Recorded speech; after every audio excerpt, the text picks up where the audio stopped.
예, 시청자 여러분 안녕하십니까? 자, 이종배 공정기회 박탈 분노 연합 이름이 좋아서 오실 때마다 한번 이제 이렇게 이야기를 봅니다. 나오셨는데요. 불러주셔서 감사드립니다. 자, 뭐 잘하니까 계속 나오죠. 아닙니다. 대체복무제 36개월 교도소. 나는 적절하다고 봐. 그게 왜 불만이에요? 처음으로 저랑 또 좀 달리네요. 좀 더 해야 돼. 저는 대표는 어떻게 생각해요? 얼마 전에 기사회견까지 했습니다. 국방부에 가가지고 이제 36개월도 병력 기피 소단으로 악용될 소지가 있다. 36개월. 그것도 안심도. 근데 저도 36개월이면 아니 그러니까 이 대표가 생각할 때는 어느 정도? 54개월이죠. 54개월? 그게 뭐냐면 이제 36개월이 어떻게 나왔냐 하면 18개월, 지금 현역이 18개월 아닙니까? 그 곱하기 2 하면 36개월이에요. 저는 곱하기 3을 해야 된다. 3을 해야 된다. 확실하게 이제 병역 기피 수단으로 악용되는 걸 원천 차단하려면 그것도 최소입니다. 앞에 단서가 없습니다. 최소 54개월. 그 이상 60도 괜찮고 70도 괜찮고. 우리가 여기서 이제 36하고 54에 중간으로 48이 18개월 차이 났으니까 9를 더하면 45개월. 아니 48개 지금 이제 정부 안은 뭐냐면 또 정부가 꼼수를 뒀어요. 이게 이제 1년 동안 그 기간의 조정 기간을 거치겠다는 겁니다. 그래서 나는 36개월도 더 줄어들 거라고 보는데. 그래서 제가 이 말씀을 꼭 드리고 시청자분께 이 말씀 정말 꼭 드리고 싶은 게 문제가 뭐냐면요. 대체 복무제 자체를 저는 이제 반대합니다. 반대하고 36개월이라는 게 저는 의미가 없을 수 있는 게 보십시오. 저희 군 생활도 소장님 몇 개월 하셨습니까? 31개월. 저는 26개월 했습니다. 줄어들었다는 거죠. 대체 복무제 지금 36개월 하더라도 또 인권단체님 뭐 어디 뭐 단체에서 와가지고 막 시위하면 이게 줄어요 또. 그리고 그걸 갖다가 지금 이제 기간은 그렇다 치고 기간은 나도 뭐 이 최소 수준으로 이야기한 거고 좀 더 늘리지 않는 데는 찬성이에요. 그리고 그 장소는 교도관으로만 한다는 거예요? 교도소도 교도소 이제 교정 시설에서 재소자들 뭐 어떤 밥 해주고 빨래 해주고 그런 것 같은데 문제가 뭐냐면 그것도 이제 지금 반발하는 인권단체 이런 데서는 그것도 징벌적 요소가 있다. 징벌적 성격이 있다. 그래서 다양하게 해야 된다. 다양한 봉사 활동을 할 수 있는 분야에서 다양한 뭐 소방시설이라든지 의료시설이 저거 자식이 군대 갔는데 남의 자식이 군대 안 가고 그렇게 했으면 좋아하겠나. 그래서 문제가 뭐냐면요. 저는 왜 이걸 기자회견까지 하고 심각하게 보냐면 결국은 그래 될 겁니다. 결국은 개월수도 줄어들고 또 다양한 해가지고 어디 속된 말로 땡보직이 있지 않습니까? 편한데 그런 대로 해버리면 어떤 우리 어떤 국방, 그리고 안보 이런 게 무너질 수 있다고 그러거든요. 저는 왜냐하면, 이제 성명서에도 적었지만, 우리나라는 세계 유일의 분단 국가로서 남북 대치하고 있지 않습니까? 당장 내일이라도 전쟁 나면 이상할 나라가 아닙니다. 사실 우리나라 같은 경우에는.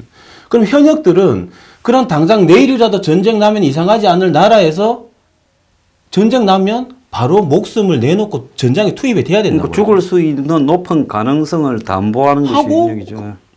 군생활을 하지 않습니까? 그런데 대체 복무자는 어떻습니까? 전쟁이 나도 투입이 안 돼요. 위험한 곳에. 그 차이가 엄청나기 때문에. 차이 크지. 그렇기 때문에 개월수가 뭐 징벌적 요소다 뭐다 이런 건 저는 그냥 배부른 소리라고 저는 생각합니다. 자, 그럼 저끼리 이야기하는 양심적 이 대체 복무라고 했을 때 양심에 해당되는 사례가 뭐 있습니까?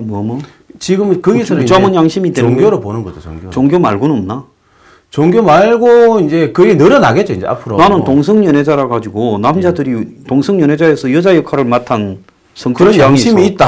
그런데 나는 남자들이 우글우글하는데 가서 나는 내 성 정체성은 신체상으로는 남자라도 성적 정체성은 여자다.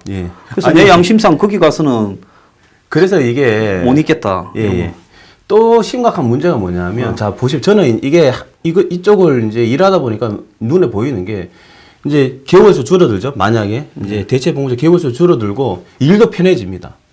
그래서, 이제 저기 가면, 정말 군 생활도 안 하고 편하게 있다가 올 수 있다라고 되면, 그러면 서로 가려고 할 거 아닙니까? 서로 가려고 하면 선발을 해야 되잖아요. 예를 들어 1000명 뽑는데 10,000명이 모이면 1000명을 선발해야 되는데, 또 어떻게 하겠냐는 거죠. 이게 학종이나 마찬가지 아닙니까? 또 정성평가, 양심을 어떻게 판단하겠습니까? 신앙심에 지금은 그 양심 판단을 신앙심의 깊이로 본다는데 신앙심의 깊이를 어떻게 그래서 제가 그때도 기자회견 퍼포먼스를 했는데, 이제 고관대작 자녀들. 딱 봐도 자기 아버지가 국회의원이면 아주 신앙심이 있고 양심이 있게 보이는 거겠죠. 판단자. 그렇게 악용될 소지가 있다는 겁니다. 대체복무제가. 그래서 저는 원천적으로 대체복무제 자체를 반대하지만, 뭐 법치주의 국가에서 헌법재판소와 대법원에서 판결을 내렸기 때문에 이걸 뭐 어떻게 불복하고 할 수는 없기 때문에, 그러면 대체복무제라도 제대로 만들어라. 두 번째, 절대 그게 대체복무제가 병역 기피 수단으로 악용이 되면 안 되기 때문에 철저하게, 지금 저희는 54개월 주장하는데 54개월에서 더 줄어들지 못하도록 아예 법을 만들어가지고, 여기서 늘리면 늘렸지 더 줄어들지 못하게 하고, 또 저희는 하는 일을 뭐라고 했냐면, 대체복무자가 뭐 해야 될 일이 지뢰 제거라든지 유해 발굴이라든지, 아니면 공병대 같은 경우에도 작업을 많이 하지 않습니까? 건물도. 그런데 투입돼가지고 군무원이라고 있지 않습니까? 군무원 민간인입니다. 공무원이지 않습니까? 그 군대에서 다 일을 해요. 그 공병대에서도 군무원이 있고 다 있거든요. 그럼 민간 신분으로 가서 그런 일을 대체복무를 하면 됩니다. 그 벽돌 나르고 시멘트 바로 그런 일 하면 왜 못합니까? 그런 일. 왜 그런 일을 안 시킵니까? 대체복무자한테. 그래서 저는 이제 결론적으로는 이게 이렇게 그 남북이 대치하는 상황에서 안보는 너무나 중요하고, 그러기 위해서는 우리 군 사기라는 부분도 있고, 군대 가면 바보가 되는 이런 경우가 되면 안 되기 때문에 대체복무제는 보수적이고 엄격하게. 그 이제 영화가 얼마 전에 그런 게 있었죠. 작년인가 재작년인가 했던 핵소고지. 전쟁 영화인데 2차 대전 때 실제 인물, 얼마 전까지도 생존해 있었던 인물인데, 이 사람이 전쟁이 나서 고국을 위해서 군에는 가고 싶어. 근데 자신의 신앙이나 양심이 총을 들고 싸우지는 못해. 그래서 군에서 굉장히 논란이 많이 됐는데, 그래서 내가 의무병으로 가겠다. 그래서 이 친구는 총을 안 들었지만은 거기에 이제 이 오키나와 전투에서 핵소라고 하는 언덕에 위로 기어 올라가서 싸우는데 미군이 초반에 거의 다 죽었어. 근데 이 친구가 혼자서 그 밤새도록 시신을 100수십 구를 절벽 밑으로 이렇게 적진에 쫓아다니면서 총도 안 들고 이렇게 밑으로 내렸단 말이에요. 그래서 훈장을 받았어. 총을 안 들은 군인 중에 훈장을 아마 최초로 받은 사람일 건데, 그러니까 거기에 양심이라는 건, 내가 총을 안 드는 대신에 내 양심은 내 목숨을 버릴 정도의 양심이 있어야 그렇죠. 그게 양심 아니에요? 그 지뢰 제거를 시키면 딱 되겠네. 지금 지뢰 제거 그렇죠. 잘 하니까. 그렇죠. 그런 걸 하면 되죠. 하면 되고. 지뢰 제거하고 군에서 사고 난 거 시신 수습. 그렇죠. 뭐 이런 거 다 시키면 되겠네. 총만 안 들면 될 거 아니에요? 그렇죠. 그리고 재래식 화장실 똥 치우는 거. 청소하고 뭐 여러 가지 할 일은. 그래 저는 오히려 현역들은 그 목숨 내놓고 군복무를 하는 거나 마찬가지 아닙니까? 그러면 그 현역 군인들의 복무를 잘할 수 있도록 굳은 일들을 대체복무자들이 저는 하면 된다고 생각을 합니다. 하면 되고, 요거는 정말 저는 이게 대체복무제가 잘못 만들어져 가지고 병력 기피 수단으로 악용이 돼 버리면 정말 그 안보가 흔들릴 수 있다라고 저는 생각을 하고, 그리고 군대 가는 우리 친구들이 어떤 조국을 위해서 어떤 희생을 하겠다라는 어떤 사명감을 가지고 가야지, 이 대체복무자들 예를 들어 꼼수를 써가지고 편하게 그래 가는 친구들을 보면서 뭐 어떤 생각을 하겠습니까? 이게 정말 나라가 이게 나라냐라고 생각하지 않겠습니까? 그래서 지켜봐야 될 것 같습니다. 자, 그리고 우리가 이거 다들 빠뜨리고 넘어간 일인데, 지난 연말에 그 천호동, 그 옛날에 서울에서 유명한 또 사창가 있잖아요. 그 뭐라 부르는 이름이 있었는데 기억이 잘 안 나요. 저건 그 사창가가 오래됐어요. 수십 년 된 사창가인데, 거기서 이제 불이 나가. 그 사창가가 철거 대상지인데, 뭐 철거되기 이틀 전에 불이 나가 2명이 죽고 또 몇 명이 이렇게 부상을 입었잖아요. 그런데 이제 그 사람들이 이제 이 사창가에서 아무리 몸을 팔던 사람이라도 이제 거기 죽고 난 뒤에 보니까 창문에다가 세멘트를 발라놓고 창문에다가 또 쇠사슬을 이렇게 다 박아놔가지고 탈출하지 못하던 옛날 그런 부분 속에서 창문을 깨고 밖으로만 나와도 됐을 건데 탈출을 못 해갖고 죽었단 말이에요. 그래서 그런 부분에 대해서 이제는 별로 문제를 삼지도 않아요. 막 당연한 것처럼 다들 넘어가고. 전 정권이었으면 이제 또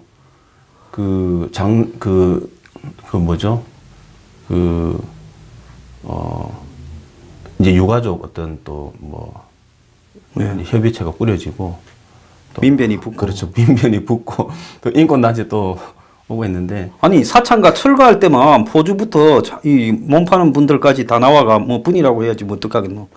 그런 사람들 나와가 철거하지 말라고 마스크 끼고 그리고 또 그 사람들 그만둘 때 인천인가 어딘가는 보니까 얼마씩 또 준다며요. 2천만 원인가 뭐 이렇게. 그랬는데 저렇게 불에 타가 죽는데 그거 갖고는 뭐 한터 모임인가 예? 뭐 그런 뭐 매춘과 관련되는 단체에서 그런 데는 이야기를 하지도 않고 그렇죠. 아무도 이야기하지 않고 그냥 죽은 사람만 불쌍하게 됐다 이제 그렇게 이야기를 하는데 세상에 그렇게 아무리 천한 일을 하다가 죽었다 하더라도 그럴 수는 없는 거 아니에요. 그렇죠. 예. 저도 너무 아무리 이제 성매매 업에 종사를 하더라도 인간의 생명은 다 같은 거 아닙니까? 그게 뭐 그러니까 가치로 나눌 수가 없지 않습니까? 예. 그러니까 앞으로 이제 공정사회를 지향하니까 그런 분들도 공정사회에서는 이 기회를 박탈당한 사람들이니까 그렇죠. 좀 분노를 좀 표시를 해 주십시오. 예, 맞습니다. 그리고 또 이제 이 부분이 뭐가 있냐 하면 늘 저는 문재인 뭐 당시 후보 이제 정권 이제 잡기 전 그때부터 늘 했던 얘기가 안전한 나라, 나라다운 나라. 늘 그런 얘기 하지 않았습니까?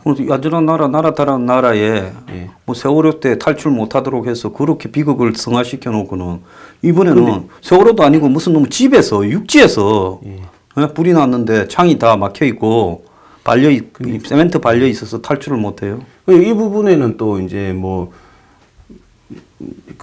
또 정부의 소극적이고 그들도 누군가는 딸이었을 거고 그렇죠. 어렸을 때 엄마가 젖먹여서 키웠을 건데 세상에 그렇게 하면 되나? 그렇죠. 그래서 이제 좀 늘 이제 이 정부에서 그런 안전한 나라를 얘기하니까 이런 부분도 좀 안전할 수 있도록 정신을 좀 차렸으면 좋겠어요. 그런데 한국의 좌파 진보는 고시원까지만 해도 와가지고 전번에 고시원 9.1 고시원에 불났을 때만 해도 뭐 고시원도 뭐 해가지고 단체들이 와서 뭐 또 이렇게 항의를 좀 하고 하더라고. 뭐 철거 쪽에는 또 그러고. 그런데 사창가는 안 오더만. 그러니까. 도대체 불쌍한 사람의 범주가 어디까지요? 내가 그것도 엄청나게 위선이라고 봐. 그렇죠. 하려면 제일 불쌍한 사람들이 그 사람들이지. 괜히. 인간의 생명은 같습니다.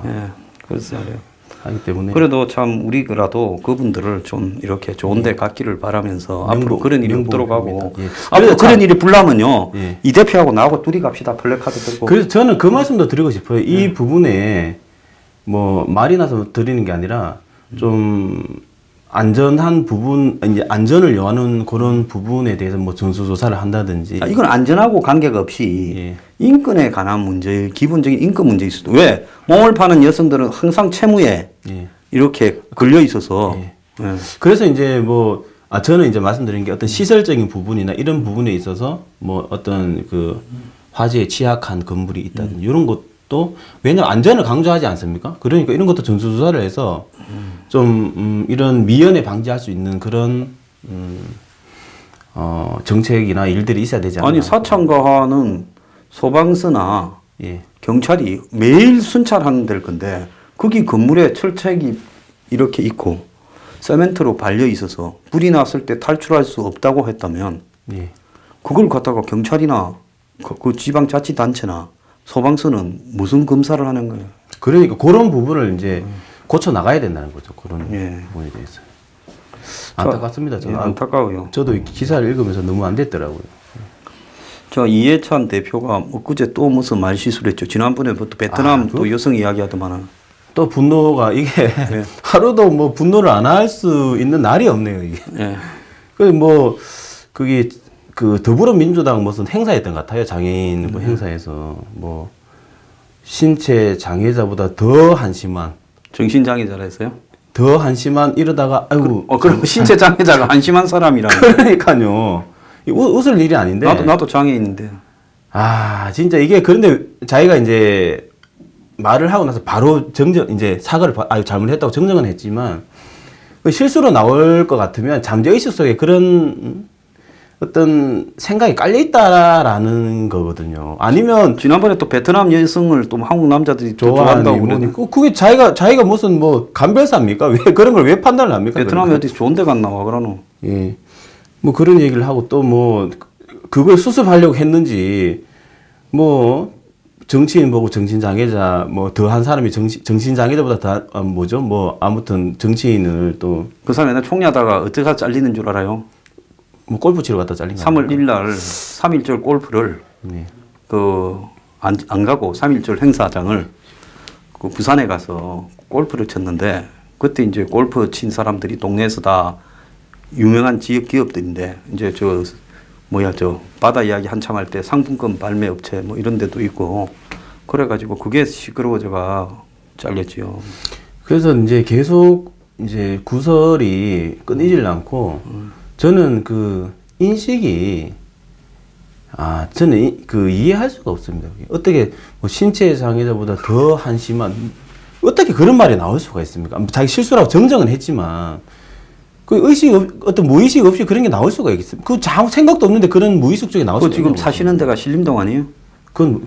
아니 세종이 아니 지금 저는 신림동이죠. 그 옛날에 이해찬 이 대표가 예. 이 관악에서 예. 거기서 한 국회의원을 안 떨어지고 한 너댓 번 했잖아. 5번 했어요. 5번 했죠. 5번 했죠. 그 학교 앞에 서점됐다고 관악 서적이라고. 예. 그다음 설렁탕 집도 했고. 책 많이 팔아줬다 그러더라고요. 다들 가서 많이 팔았지. 운동권 서적도 팔아가지고 예. 또 고시 서적도 팔고 했죠. 광장 서적이라고. 예. 이제 그기가 인기가 있었죠. 옛날에 저기 저 주차장 옆에 밑에 그 길개천 건너서 그 개천은 복구했어 이거 뭐야? 아니요. 복귀했어요? 그냥 아직도 저기 있어요? 청계천처럼 그렇게 돼 있어요. 아직도 있어요. 예. 그래가지고 잘 꾸며놨습니다. 거기 그 어디냐 신림역까지 쭉 뚫려가지고 아직 있구나. 예, 많이 다니는데 근데 이게 또 이제 분노를 이제 할 수밖에 없는 사건이 뭐 때였구나. 예, 그 동생이 제가 알기로는 이해찬 대표 동생이 광장서적을 한 걸로 알고 있어요. 그렇겠지. 뭐 본인이 국회의원 예. 하면서 서점 했겠어요. 그 최근 그 고시서적 같은 경우 한 6, 7만 원 두께가 이렇게 두껍고 비싸잖아요. 예, 비싸고 뭐 한 2개 받쳐놓으면 라면 얹어 가지고 라면 저 냄비 올리가 딱. 아니요, 그거는 이제 얇은 거고 이제 그 법서책은 아령으로 써서 이렇게. 그건 알려줬어. 아니 무겁기 때문에 라면도 낮으면 이렇게 흐르니까 요 정도 높이가 돼야 고시 서적을 한 서너 개 쌓아야 딱 라면 떠먹기 바닥에 앉아서. 아니 좀 급조하신 것 같은데. 아니 우리 옛날에 많이 그랬지 뭐. 예, 그래서 이제 있는데 보통 책을 사면 그 이제 할인을 해줬는데 할인을 이제 쿠폰으로 줬었어요. 옛날에 이제 교보 서적 같은 데는 포인트로 주듯이. 예, 그렇죠. 근데 저희는 그때 쿠폰으로 줬어요. 그 현금 할인해 주는 데도 있었는데 한 25% 현금 할인해 주는 데인데 그건 별로 없고 쿠폰 줘야 다음에 또 오니까 이제 쿠폰으로 줬는데 제가 그게 지금 집에 딱 끌고 먹으면 그게 한 7, 8만 원 정도 될 거예요, 쿠폰이. 쿠폰이 7, 8만 원. 있는데 문제가 뭐냐면 그 이해찬 대표 동생분이 이 광장서적 부도가 나면서 그냥 가버리셨어요. 그냥 사라지셨어요. 그래요? 근데 그 쿠폰은 그러면 쿠폰이 현금이랑 마찬가지거든요, 그게. 그렇지. 마일리지인데. 예. 마찬가지면 그게 이제 현금으로 주는 대신에 쿠폰으로 준 건데 그러면 거기에 대해서 뭔가 이제 보상은 아니고 이거 뭐라고 해야 되겠죠? 아무튼 돌려줘야 되는 거 아닙니까?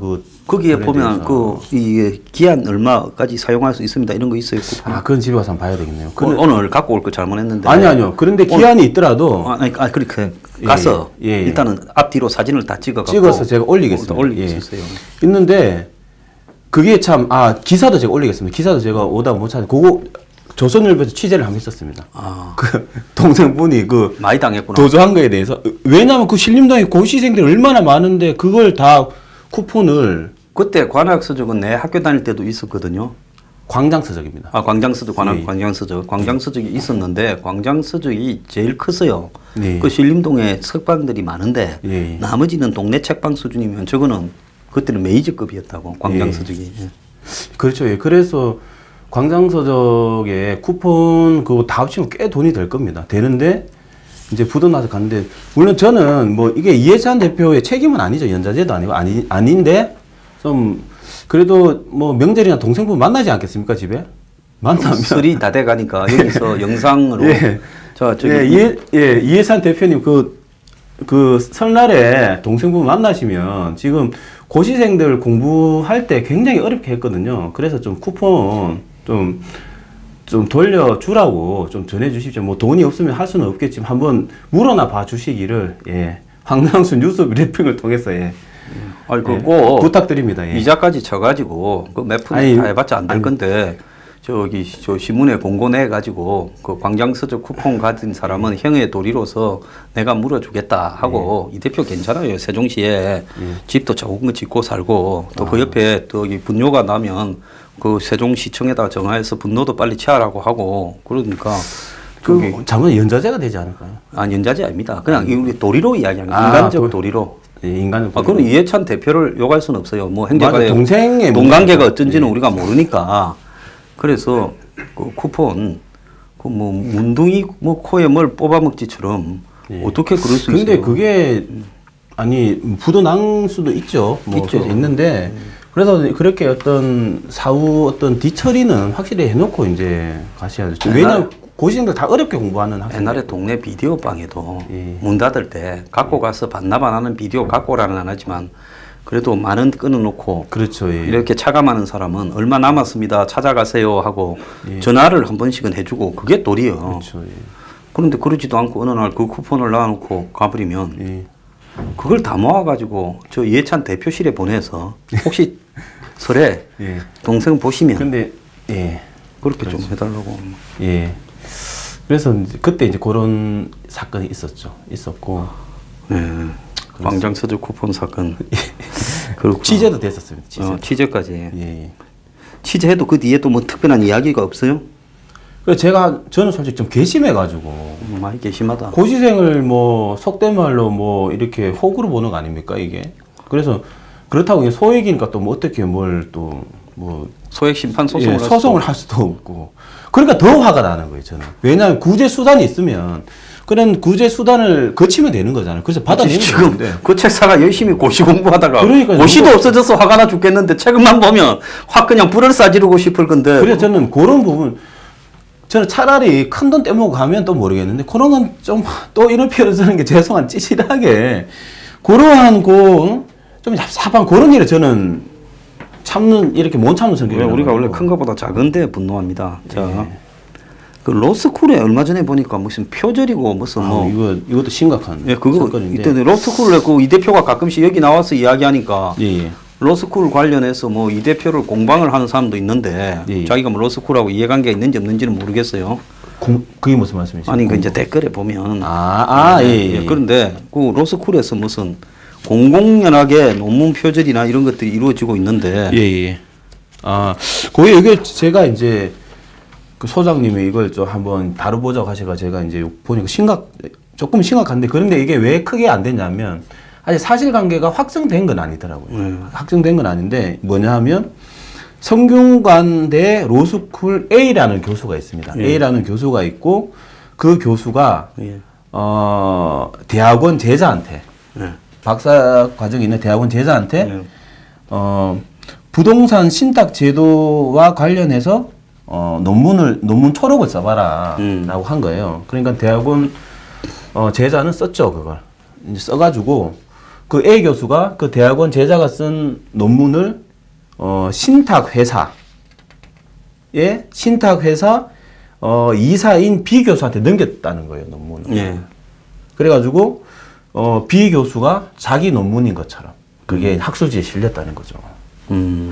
그랬는데 이게 이제 왜 문제가 되냐 하면 여기 이제 신탁 회사가 그 C라는 이제 부회장이 있습니다. 그 신탁 회사에. 근데 C라는 부회장의 딸이 B라는 교수인 거예요. 그러니까 뭐냐면 A라는 교수가 신탁 회사에 이 논문을 넘겼고 신탁 회사에 있는 그 논문을 B라는 교수가 이제 자기 논문이 그래서 썼는데 그 신탁 회사의 딸이 B 교수였다는 거죠.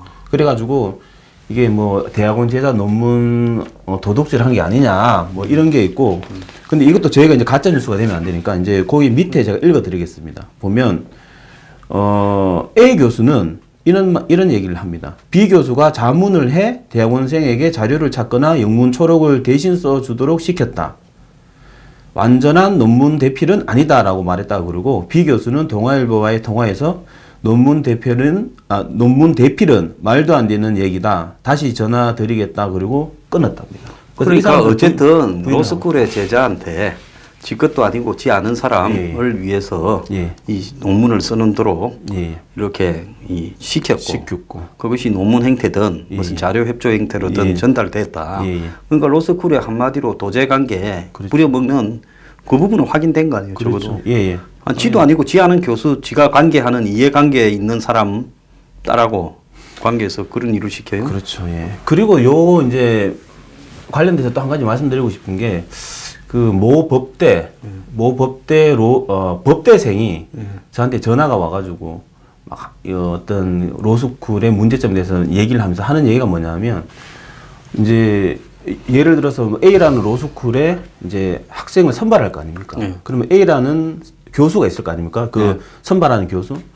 그러면 선발하는 교수 그 법대 제자들이 뭐 어떤 교과서 쓰는데 도와주고 뭐 논문 찾는데 도와주고 이러면 로스쿨에 들어간다는 거예요. 법대가 있었을 때. 지금 법대가 있을 때. 지금은 법대 폐지됐는데 법대랑 로스쿨이랑 병존했던 기간이 잠깐 병존했겠지. 졸업할 때까지. 있었는데 그때 그러더라고. 그러면서 그걸 아니까 학생들이 내 교수 연구실을 돈다는 거예요. 그래야 이제 로스쿨 들어갈 찬스다. 뭐 도와주고 사람 인정이라는 게 도움 받으면 또 베풀어야 되니까 그런 어떤 그 도움을 받아서 또 이제 로스쿨 넣어주고 또 학생은 또 원래 교수가 지가 어디서 용역 받아와가 학생들한테 돈 10원도 안 주고 막 부려서 용역 만들도록 해가지고 돈은 지가 다 받아 챙기고 맞습니다. 그런 쪽에 유명한 사람들이 그래서 있어요. 뭐 제 친구들도 대학원 간 친구들이 많지만 보면 제일 먼저 배우는 게 뭐 영수증 이렇게 뭐죠? 조사까지는 아니어도 영수증 만드는 법. 내가 서울대에 다닐 때 대학원 자치회장을 하면서 졸업도 안 했는데 수료만 했는데 또 자치회장을 했어. 뭘 한 줄 알아요? 교수들 학생들을 일시키면 돈 다 제대로 줘라고. 그거 중요합니다. 중요하고 저는 개인적으로 이래 생각합니다. 우리나라에 로비회상이 없잖아요. 이러니까 없는 거예요. 이게 뭐가 있냐 하면 대학원생들 석사든 박사든 한창 젊은 어떤 혈기에 또 이렇게 막 팍팍 돌아가는 머리 이런 거 봤을 때 정말 그 연구 업적을 많이 낼 수도 있거든요. 근데 그 업적들이 자기 어떤 지도 교수의 공이 되니까 누가 열심히 하겠냐는 거죠. 열심히 안 하죠. 그렇다고 교수들이 열심히 하느냐? 교수들이 열심히 안 하잖아요. 그러니까 대학원생도 열심히 안 하고 교수들 열심히 안 하는 구조니까 노벨상이 저는 없지 않나 이렇게 생각합니다. 그렇게 또 일리가 있습니다. 자, 학생부 조작건도 요즘 또 문제가 되고 있어요?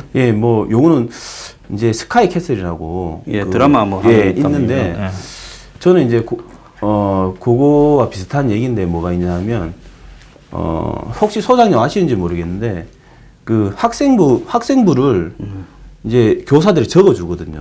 먼저 요 말씀을 또 드려야 될 것 같은데 요즘 대입제도는 수시라는 제도, 정시라는 제도가 있고 수시는 뭐냐 하면 쉽게 말해서 내신 위주로 가는 겁니다. 내신 위주로.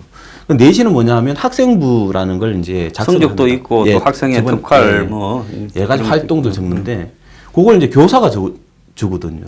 근데 교사가 다 적어줄 것 같습니까? 안 적어줄 것 같습니까? 학생들. 잘 나가는 사람 몇 명만 적어주나? 그렇죠. 부모가 좀 훌륭한 사람이나? 그걸 이제 관리하는 학생들만 적어주고 나머지 학생은 적어주지를 않는 거예요. 그러면 어떻게 하느냐? 적어오라 그래요. 학생부는. 너가. 적어와라. 그러면 학생들이 가서 아유 엄마 나 이거 학생부 적어야 돼. 그러면 집에 돈이 재력이 있고 정보가 있는 그런 집안의 그 부모 같은 경우에는 고액의 컨설팅해서 해주고 적어가지고 선생님한테 제출을 하는 거죠.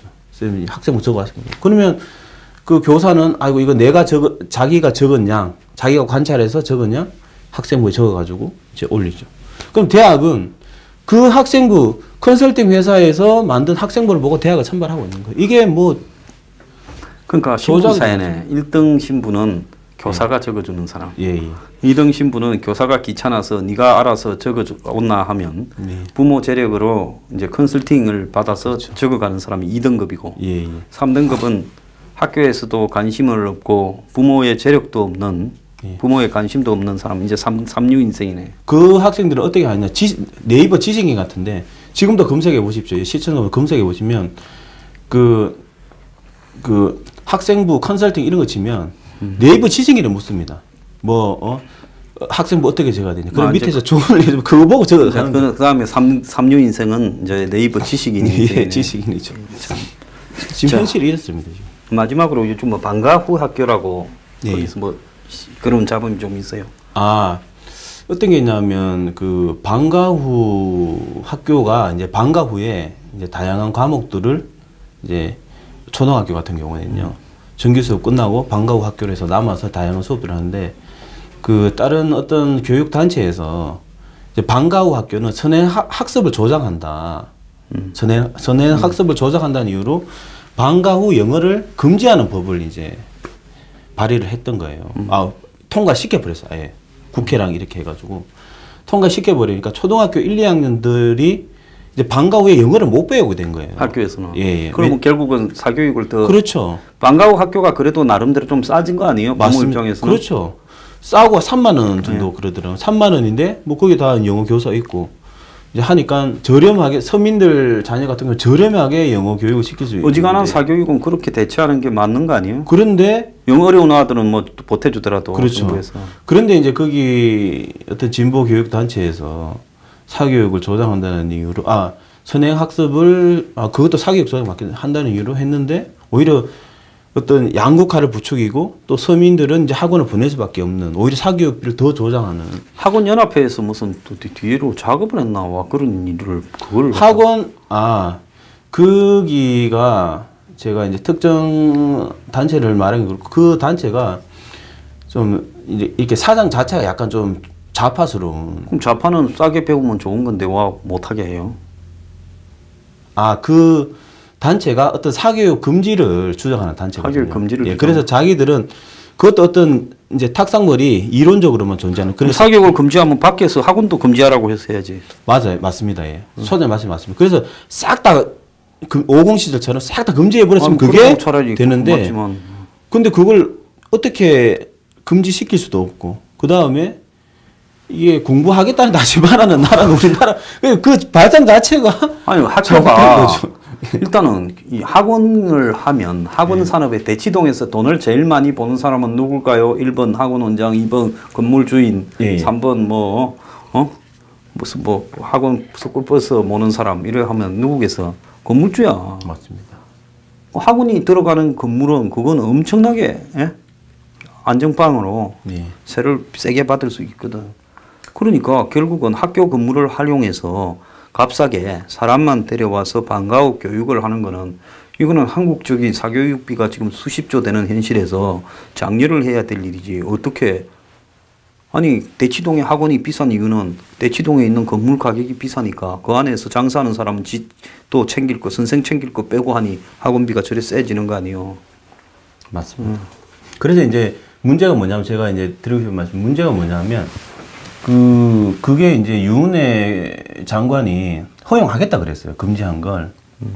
왜냐면 여론이 이제 워낙 안 좋으니까 허용하겠다 그랬는데 이게 최근에 이제 또 본회의 통과를 못했어요. 허용하는 법. 그래서 통과되면 안 되는 거 아니? 아니요, 그게 이제 방과 후 영어를 허용해야지만. 허용하겠다. 그렇죠. 허용돼야지. 그리고 허용하는 법안이 통과 안 돼가지고 이제 이번 달에 임시회 열리면 임시국회 열리면 이제 통과돼야 되는 부분이 있고 이런 부분도 저희가 관심을 가져야 됩니다. 왜냐하면 서민들이 어떤 교육 기회 균등, 헌법에 교육받을 권리가 다 있지 않습니까? 그 이제 빈부에 따라 어떤 교육 받는 게 좀 수준이 다를 수는 있지만 그래도 최대한 모든 국민이 이렇게 질 좋은 교육을 받을 수 있도록 이제 해야 되니까 이 법안이 좀 통과돼야 되고 혹시나 기사 나면 통과시켜라 뭐 이렇게 좀. 그럼요. 저는 전적으로 동의를 합니다. 자, 오늘 출연하셔서 수고하셨고. 아유, 불러주셔서 고맙습니다. 또 다음 주에 뵙겠습니다. 자, 휴일 편안하게 계십시오. 감사합니다.